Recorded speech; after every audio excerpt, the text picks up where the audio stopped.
Hi, my name is Artsiom Hovarau, and I'm going to present a paper titled Dichotomy for Graph Homomorphisms with Complex Values on Bounding Degree Graphs, which is my joint work with Jin-Yi. Let's begin. Graph homomorphism has been an active research area for many years. It is a framework that can encode a wide variety of graph properties. Given two graphs G and H, a map from vertices of G to vertices of H is called a graph homomorphism if it maps every edge of G to an edge of H. The modern study of graph homomorphisms goes back to Lowell's 1967 paper. Also, the following book by Hell and Nesachil serves as a standard reference for this topic. We're interested in the problem of counting graph homomorphisms. More generally, we allow the right-hand side graphs H to have edge weights. So an edge-weighted graph is specified by symmetric edge-weight matrix. Now, for a symmetric matrix A, the following is a definition of the problem eval of A, which counts weighted graph homomorphisms. The left-hand side graph G can have multiple edges but no loops. This sum Z sub A is called the partition function of graph homomorphisms. This definition can be extended to include vertex weights, in which case we get a more expressive framework. Many combinatorial problems on graphs can be expressed as graph homomorphisms. These include the vertex cover, the independent set, and the vertex coloring. In all these, the edge weights are either 0 or 1. For example, the vertex coloring is specified by a matrix that has zeros on the main diagonal and ones everywhere else, forcing any pair of adjacent vertices in the graph G to receive different colors. Less obvious is that the function that corresponds to Cauchy's number of even and odd induced subgraphs in the graph is also expressible as graph homomorphism, and here we have to use both positive and negative edge weights. Moving on, in statistical physics, various special cases of graph homomorphisms have been studied, although mostly under the name partition function. I'd like to point out that not all partition functions correspond to graph homomorphisms. The first mention of a partition function goes back to 1920s, when German physicist Ernst Ising first introduced a model of ferromagnetism in statistical mechanics. Nevertheless, no refinement of the concept was done. In all similar models, we typically have a lattice, for example, a two-dimensional grid of particles that can be molecules or atoms. The adjacent on the lattice vertices have an interaction energy that is dependent on the states they're in. The rest depends on the details of the model.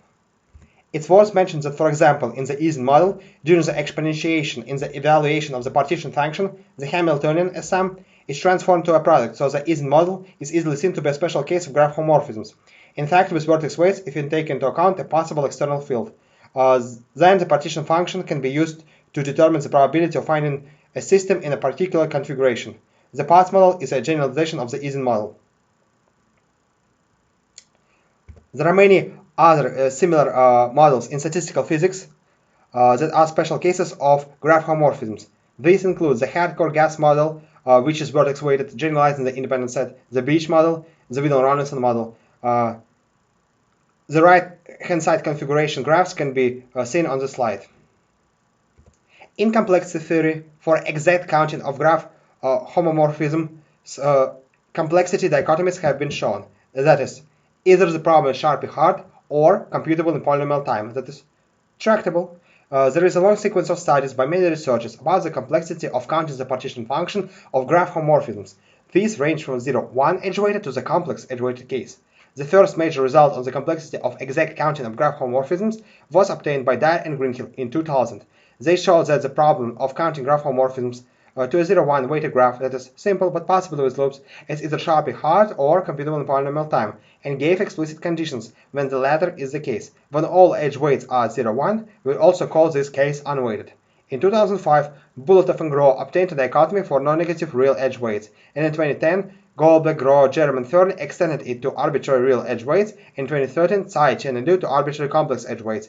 It is important to point out that in the last two dichotomies, the tractability criteria are not trivial to state. Nevertheless, both of them are decidable in polynomial time in the size of the matrix A. Allowing the matrix A to be non-symmetric and the graphs G to be directed corresponds to the case of directed graph homomorphisms, for which we have the following decidable dichotomies, namely by Dyer, Goldberg, and Patterson for 0-1 matrices A corresponding to unweighted cyclic graphs H, and by Tsai and Chen for all non-negative matrices A. Now, let's go back to the dichotomy by Dyer and Greenhill. So the following is its statement. Here, H is an unweighted, undirected graph, so it has a 0-1 symmetric adjacency matrix. As you can see, the tractability criterion is described by elementary conditions on the connected components of the graph H. So each one must be one of the following three: an isolated vertex, a complete graph with all loops present, or a complete bipartite graph. Otherwise, the problem eval of H is Sharpie complete. We know that the Sharpie completeness is equivalent to Sharpie hardness here, because this eval problem is clearly in Sharpie, which follows from the fact that the weights are 0 or 1, so they are non-negative integers. And so the partition function takes non-negative integer values. In general, this is not the case, and so we use the notion Sharpie hard. In fact, Dyer and Greenhill in the same paper also extended the Sharpie completeness to body degree graphs.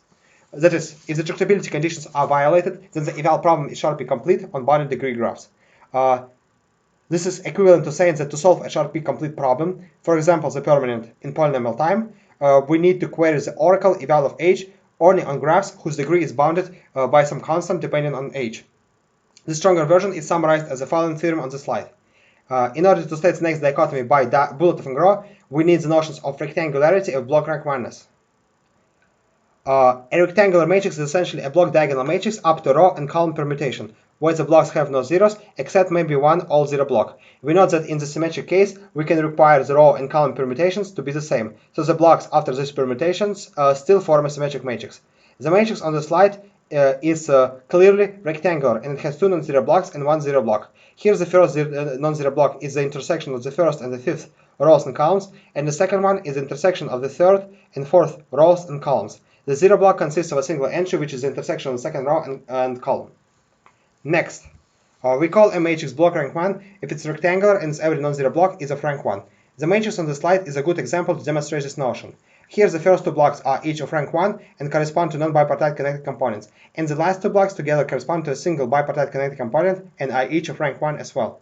In general, for a symmetric matrix we can only have non-zero blocks of non-bipartite and bipartite configurations. Now, we can proceed with dichotomy by Bulletov and Gros. It says that for a symmetric non-negative matrix A, the problem eval of A Sharpie hard unless A is block rank 1, in which case it can be computed in polynomial time. As we can see, it naturally extends the dichotomy by Dyer and Greenhill with the block partitioning of the matrix A corresponding to the connected components of the induced graph. The Sharpie hardness part of the dichotomy by Bulletov and Gros to bounded degree graphs was extended by me, Tsai, and Dyer. And here is a formulation of the result. Next, the following is the dichotomy by Tsai, Chen, and Liu for complex edge weights. The tractability criterion is technically complicated, so we just say that the problem eval of A is either Sharpie hard or tractable. I'd like to make a few remarks about the paper by Tsai, Chen, and Liu. This is a very long paper, over 100 pages, dedicated to the proof, and the tractability criterion consists of many stages scattered all over the paper, and is non-trivial to state, so it's not just a variation of block rank oneness as in the dichotomy by Bulletov and Gros. So we just say that the problem eval of A is either in polynomial time or Sharpie hard. We also note that the tractability criterion was shown to be decidable in polynomial time. One important thing is that all Sharpie hardness conclusions are obtained by invoking the dichotomy by Bulletov and Gros for non-negative edge weights. So it actually bypasses the intermediate dichotomy by Goldberg, Gros, German, Thurley for real edge weights. The proof uses unbounded degree graphs, with the reason being a purification step invoked close to the beginning of the proof. Now, let's formally define a purification step. First, we need to define a generating set for a set of non-zero numbers. So basically, every number from the set can be represented as a product of a multiplicative combination of generators and some root of unity. Note that the generators G1 to GD must be multiplicatively independent by the uniqueness property, that is, non-trivial product of their integer powers can give 1. It's not hard to show that every set of non-zero numbers has a generating set. In fact, the generating set can be computed in polynomial time, although the proof is highly non-trivial. And this fact is crucial to the polynomial time decidability of the dichotomy by Tsai, Chen, and Liu. Now, given a matrix A, we can fix a generating set of its non-zero entries, say G1 to GD. Then we can fix next we can fix a sequence of d smallest prime numbers, say P1 to PD. So then the purification of a matrix is simply replacing every Gi by Pi within each non-zero entry. The roots of unity remain intact. We note that the zero entries remain intact as well. So basically, a purification is determined by two tuples, G and P. Then we say that matrix underscore A is the purification of A obtained by going from the tuple G to the tuple P. The following lemma shows that a purification does not change the complexity of the underlying eval problem, but the proof uses unbounded degree graphs. Let's give a quick glance at an outline of the proof of the dichotomy by Tsai, Chen, and Liu. As we can see, it consists of many steps, and once A is reduced to a connected component, we have the purification step, after which we only need to consider two cases. A is bipartite and A is non-bipartite, which are characterized by the type of the induced graph, and with the non-bipartite case, essentially reducible to the bipartite one. In the bipartite case, we go through a long series of transformations, preserving the complexity of the underlying eval problem. Gadgets are used to impose new constraints, otherwise the problem eval of A is sharply hard. In the final step, when all constraints are satisfied, it is shown that the problem eval of A is tractable. The following gadget is perhaps the most sophisticated construction used in the proof of the dichotomy. Here U and V are viewed as distinguished endpoints, and gadgets like this can be used in place of edges of an input graph G. By analyzing its edge weight matrix, the final conditions needed for the tractability are established, otherwise the problem is sharply hard. As we said, for the dichotomy by Dyer and Greenhill, the sharply hardness part was additionally extended to boundary degree graphs by the authors in the same paper. And for the dichotomy by Boltz and Groh, the same was done by me, Tsai, and Dyer. It remained an open question whether the same can be said about the dichotomy by Goldberg, Roger, and Thurley for real weights, and the more general one by Tsai, Chen, and Liu for complex weights.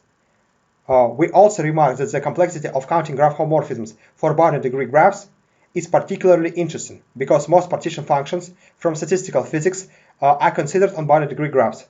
Also, much work has been done on the approximate complexity of graph homomorphisms focused on boundary degree graphs, and in many cases approximate algorithms have been achieved. Now, a main result of the presented paper is that we have extended the sharply hardness part of the dichotomy by Tsai, Chen, and Liu for complex weights to boundary degree graphs. That is, whenever eval of A is sharply hard, it's sharply hard in boundary degree graphs. In terms of the main proof structure, our paper is comparable to that by Tsai, Chen, and Liu. We first have a long setup for the main proof, which includes two new notions, multiplicatively block rank 1 and a related notion, modular block rank 1, both generalized in block rank 1. Then we have two crucial ingredients. In the proofs, we make use of properties of polynomials, exponential polynomials, and finitely generated fields. After that, we proceed to the main proof using so-called meta-arguments to utilize the proofs from the paper by Tsai, Chen, and Liu. These meta-arguments are based on some fundamental observations about the proof patterns from the paper by Tsai, Chen, and Liu. We will also need the notions of thickenings and stretchings. A p-thickening is just replacing an edge by p-parallel edges, while an r-stretching by a path of length r. These operations are applied to edges of the left-hand side graph G. Here is what a thickening and stretching of an edge look like. It's also possible to combine thickenings and stretchings as shown in the picture. In the gadget above, we first 5 stretch the edge UV, splitting it into 5 edges, and then 4 thicken each new edge, creating 5 bundles of 4 parallel edges overall. In the gadget below, we change the order of the operations. We first 4 thicken the edge UV, and then 5 stretch each new edge. That is, we first create 4 parallel edges, and then split each parallel edge into 5 edges. As we said before, the proof by Tsai, Chen, and Liu made use of various gadget constructions in place of edges of an input graph G. We call them edge gadgets. So an edge gadget is simply a graph with two distinguished endpoints. Our proof actually revolves around edge gadgets, and they are the central object in it. Previously, we mentioned edge weight matrices of edge gadgets. For the current problem eval of A, it's useful to have the following notation for them. Next, we introduce two crucial notions, multiplicatively block rank 1 and modular block rank 1. In essence, we call a matrix multiplicatively block rank 1 if for some positive integer k, its kth Adamar power is block rank 1. The symmetric matrix on the slide is clearly multiplicatively block rank 1, and we can take k to be 7, so when we power it to 7, we get 2 rank 1 blocks. In fact, each block of a multiplicative block rank 1 matrix can be characterized as being the Adamar product of a rank 1 matrix and a matrix consisting of roots of unity. One can easily show that for a non-multiplicative block rank 1 matrix, the problem eval of A is sharply hard, although on unbounded degree graphs. The proof uses the fact that a purification does not change the complexity of the underlying eval problem, so we can query the dichotomy by Boltz and Groh for sharply hardness. Moving on, we call a matrix A modular block rank 1 if the matrix comprised of the absolute values of the edges of A is block rank 1. We have the following trivial implications. More importantly, we will need the contrapositive of the second one, that is, every non-modular block rank 1 matrix is automatically non-multiplicative block rank 1. With that said, we can proceed to our first crucial ingredient. We prove that our non-multiplicative block rank 1s, that We prove that non-multiplicative block rank oneness of a symmetric matrix A implies Sharpe hardness of the problem eval of A on unbounded degree graphs. The proof is modeled after the one for the non-negative case by me, Tsai, and Dyer. However, there are some substantial differences. We first perform the so-called compression step to get rid of pairwise linearly dependent rows and columns in A, but which introduces degree-dependent vertex weights. We will use a very simple argument that we call the Vandermot Argument. For example, working over the complex numbers and assuming the displayed equation holds, we can conclude that the following linear combination of conjugates is zero. We'll actually need the contrapositive. That is, if a combination of conjugates is non-zero, then a combination of some fixed Hadamard powers is also non-zero. Since we are working over the complex numbers, in order to be able to get a non-degenerate matrix to be later used for interpolation, the following lemma seems a natural choice. Unfortunately, it requires the conjugate of an edge-weight matrix, which can be simulated using unbounded thickenings, so we don't have it at our disposal. However, we discovered that all desired polynomial properties can be transferred via the Vandermot argument. In other words, the conjugate of a matrix can be replaced by a fixed L Hadamard power where L is to be fixed to preserve degree boundedness. Next, we explain the step in detail. Replacing the conjugate of A prime by its L Hadamard power induces the following correspondence between the corresponding edge-weight matrices. This gives rise to the following realizable edge gadgets, which we use to design our new gadgets R. Compared to the non-negative case, gadgets R depend on an additional parameter L to be used as a conjugate substitute. For example, the following pentagonal gadget R is comprised of constituent gadgets similar to the one from the previous slide, but here P equals 4, and these constituent gadgets have themselves L thickened bundles of edges, where L equals 3.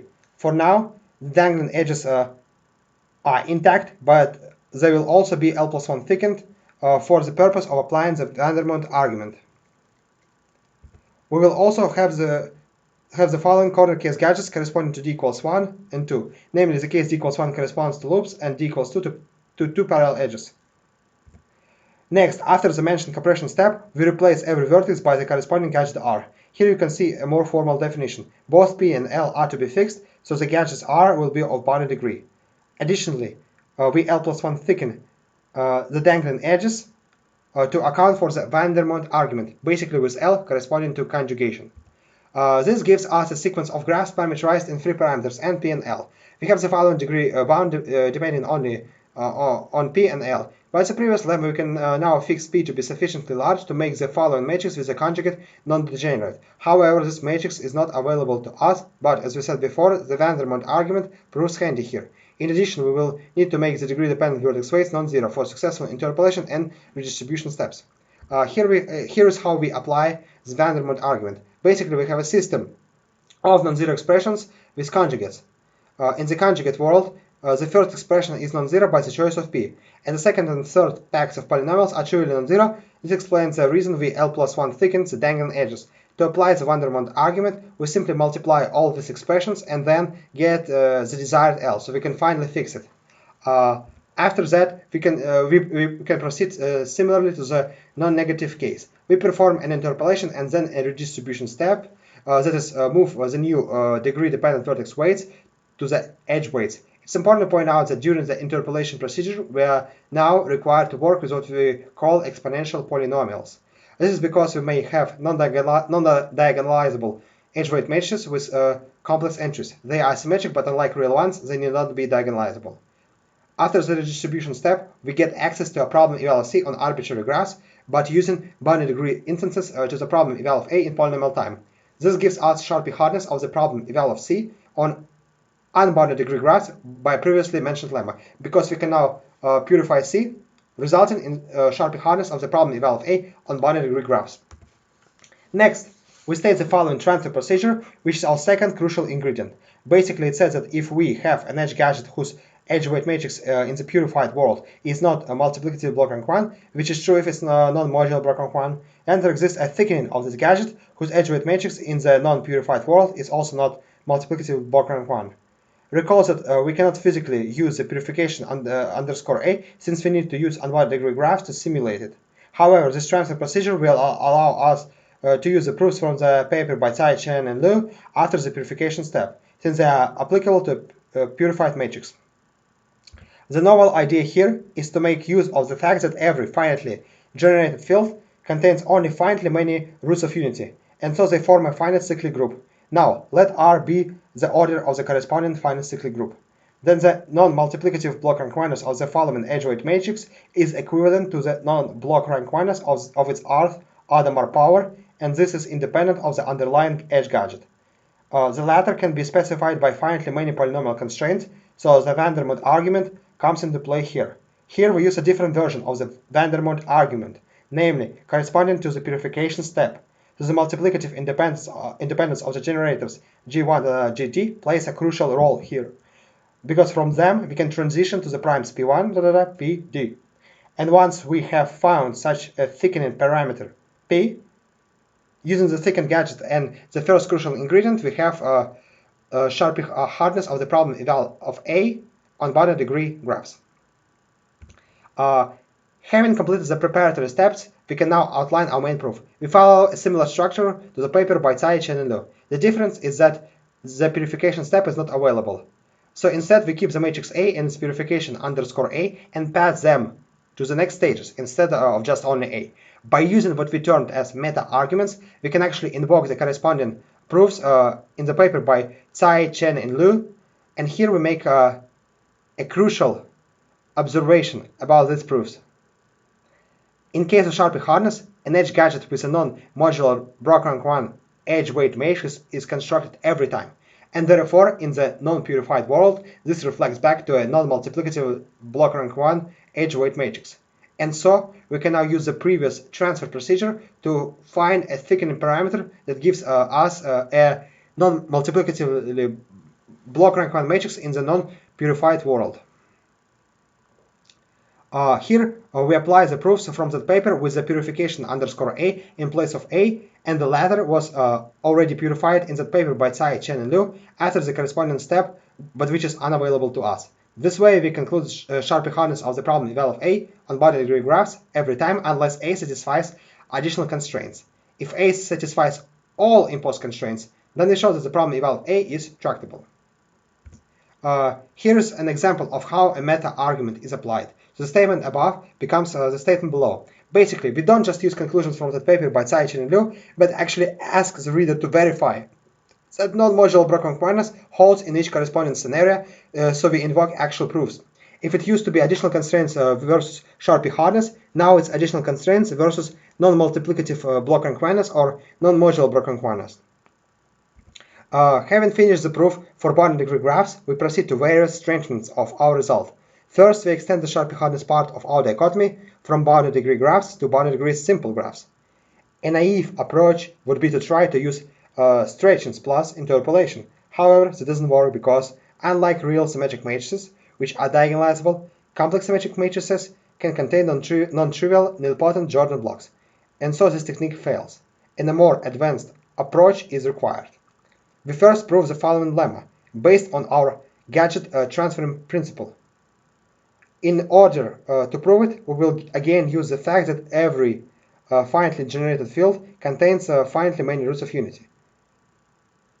We also crucially use the following statement, which follows from an isomorphism result due to me and psi. This allows us to replace every edge gadget by a simple edge gadget and with no edge between the endpoints. And Sharpie hardness for eval of A on bounded degree simple graphs follows. Now we can proceed to the decidability and constructivity parts.